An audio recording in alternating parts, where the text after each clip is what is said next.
Hey guys, this is Jose, aka Flight Monkey.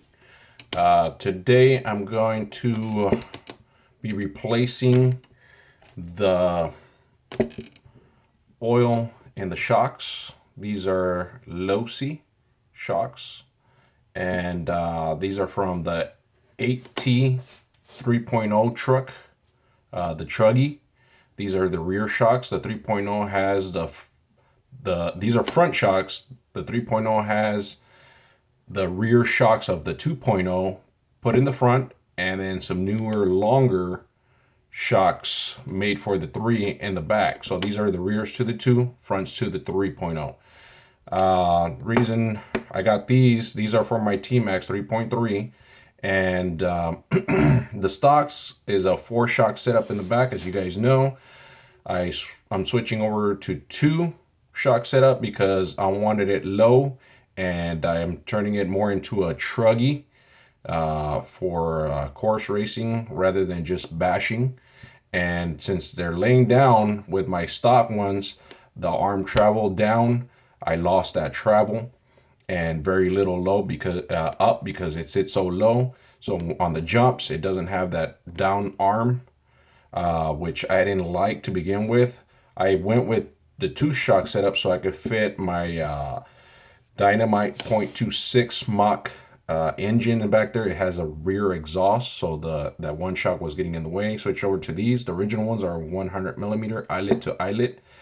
Now these are 118 millimeter eyelet to eyelet. So what happened is I got some of that down arm travel back, which I loved. That was a bonus. Now, since these are sitting sideways, I did lose that. Now I got it back with these. And when they bottom out, it's perfect because they're almost to the bottom of the shock when it bottoms out to the bottom of the chassis. So they're perfect if you guys want to do this. The only difference is the eyelet hole on the top is a little bit smaller. It's 6 millimeter versus your stock Tmaxx shock bolt with the spacer right there. That is 5 millimeter. So you got 1 millimeter to play with. What I'm going to do is I'm just going to wrap some kind of plastic, make a like a collar. I'm thinking a credit card or gift card wrapped, just softened up and wrapped, soak up that space in between where it has the play up and down, side to side. It'll be okay. It'll be perfect. If you guys got something better, something that'll fit on there, just screw it on. Let me know. But let's get back to the video. That's why I have these. And like I said, they work out perfect. The spring tension, I thought it was going to be a little bit too weak because they're 4.5 pound. And it was going to take the place of 2 versus 1. It is perfect. The spring, and then they're adjustable, so it works out great. They're aluminum upgrades. These are really good shocks. And other than the oil being, it's a 35 weight. It's a little bit too soft for me. I got 40 weight in the front. Team Associated oil is what I use, so we're gonna go with 45 on the rear. Plus the engine is heavy, so I figured 45 would be perfect. I think we're gonna hit it right on the money. So let's go ahead and start. Assembled, already semi-disassembled. What I do is just put my crescent down at the bottom, so you can tell. I don't have the proper tools for it, but this works out. And then I broke it loose with my screwdriver on top of the eyelet. Be very careful. Just pry it in a little bit. Got it loose. Put that aside. What we're gonna do is we're gonna dump this oil out onto a container.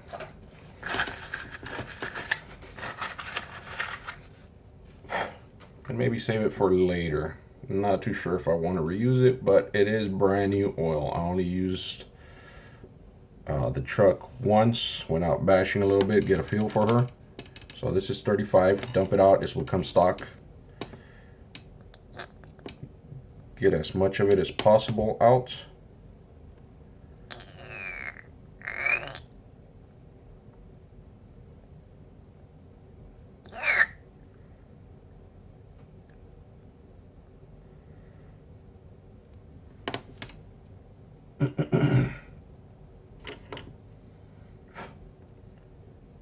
just kind of swab it in there.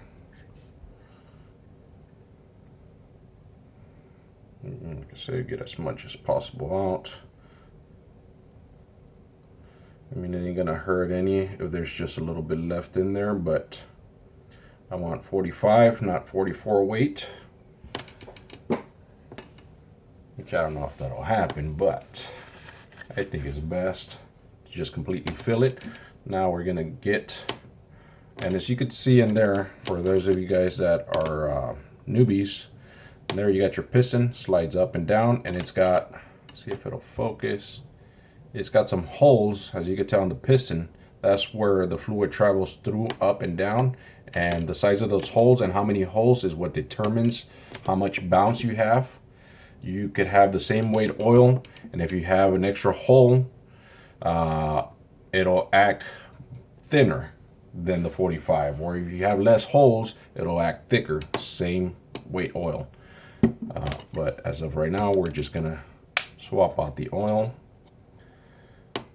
and just fill her up almost to the brim. Do not go halfway. It's always best to go pretty much to the brim. Don't go to the brim right off the bat, because we're gonna bleed this and we don't want it to spill all over the place. Now, right there's almost to the brim. Now what we're gonna do is we're gonna move the piston up so it'll get some of that oil down at the bottom and push out those air bubbles down at the bottom, the air cavity at the bottom, and it's gonna push that right out and replace it with fluid instead of air. So we're gonna do that a couple more times. Don't go all the way to the edge of your oil level, just go below it and go all the way back down, up, do that several times, and down. What I like to do is go up slowly and then bring it down kind of quick a few times. That'll force that air to come back out. You look in there and see if you have any bubbles, and they will travel up slower the thicker the oil is, the higher the weight. So you gotta wait, give it a little bit, and I do see some that are working their way up. Let them go up, and we'll just let it sit there for a little bit. Now some of these, like the original Tmaxx, and I forgot which one of the Losi 8 have the little rubber bladder. These don't come with the bladder. What it comes with is this bleed out screw right here. I don't know if you can see that, see if it focuses on it. There it is. You can tell right there, it's a bleed out screw right there. And I don't really like the fact that it doesn't have a the bladder. I think the bladder is a good idea. I don't know how well this is going to work out, but we'll find out soon. And seems like my bubbles have worked their way all the way through. I don't see any more. We're still going to do it a couple more times just to be on the safe side. All the way up, almost to the oil level, and bring it down, up, down, up, down. And look at it real good.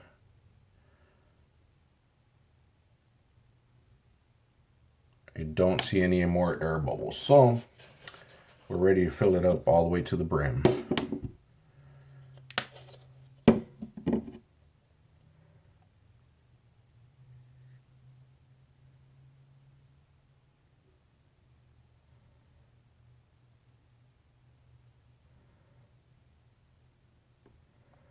I like to go all the way up to the brim, and this is something I should have loosened up before I got my hands all oily. And what I do with it, I do believe, here we go. I can't find the one that I had, so I'm gonna see if I have the right size here. for my other set. Yes, sir.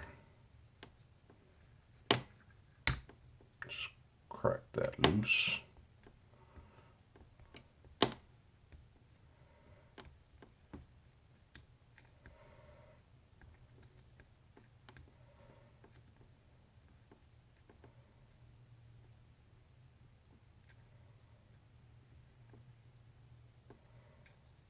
Alrighty.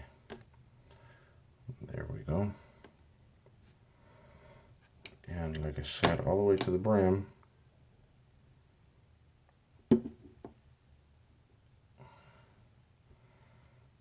I like to leave mine all the way extended. I like that bounce.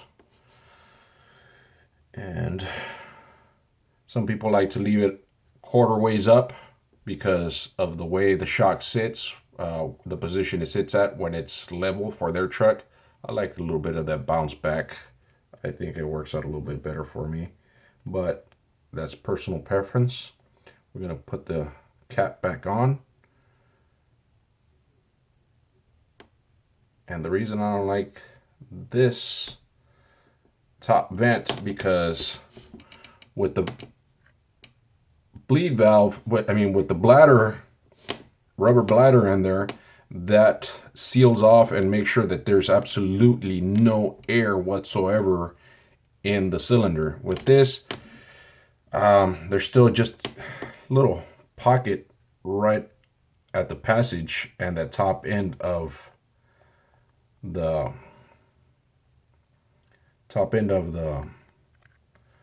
cap. So what I want to do is put it on there onto the bleeder hole, kind of squeeze some in there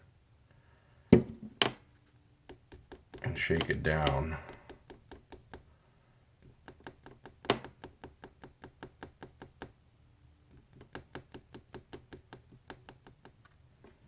And then push it up a bit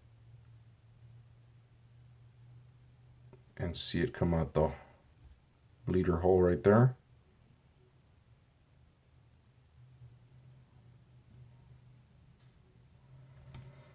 Okay, and then a little bit more.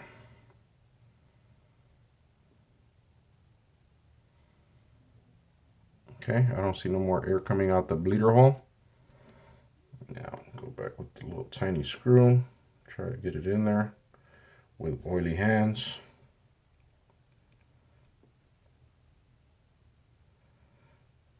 And make sure you have it on there straight, because you don't want to strip this out. The threads are so small, as you guys know, working on these small RC vehicles. All the screws are very small, spaces are very small, very tight. You gotta love this hobby if you do this, because it can be so frustrating sometimes. But if you love the hobby, you don't mind so much. And there we have it.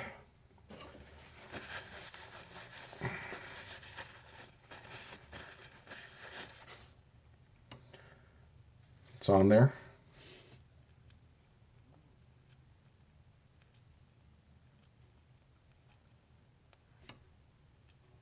See how it pushes back out. And all we got to do next is just reassemble it. Put on your spring. I like these a little bit higher. Just brought them down so I could clean them. Yeah, and I forgot to mention, clean these very good. I use a toothbrush and soapy warm water to clean the outside. I take them apart, clean them all good. The threads, the springs, and everything. Plus, when you put them back on, it looks like you got new parts on there. And then once you put on your spring, the top is wider than the bottom is more narrow because of the taper of the shock. So make sure you put that on correctly. Then you got your notch, of course, and your tab to line it up right there with the notch on there. Now you want to put this over the boot. And there you go. One complete shock. 45 weight. And I guess that'll be it. Let me know what you guys think. If you got any suggestions, shoot them at me. Again, Jose, aka Flight Monkey. Thank you guys. Hopefully this helped somebody.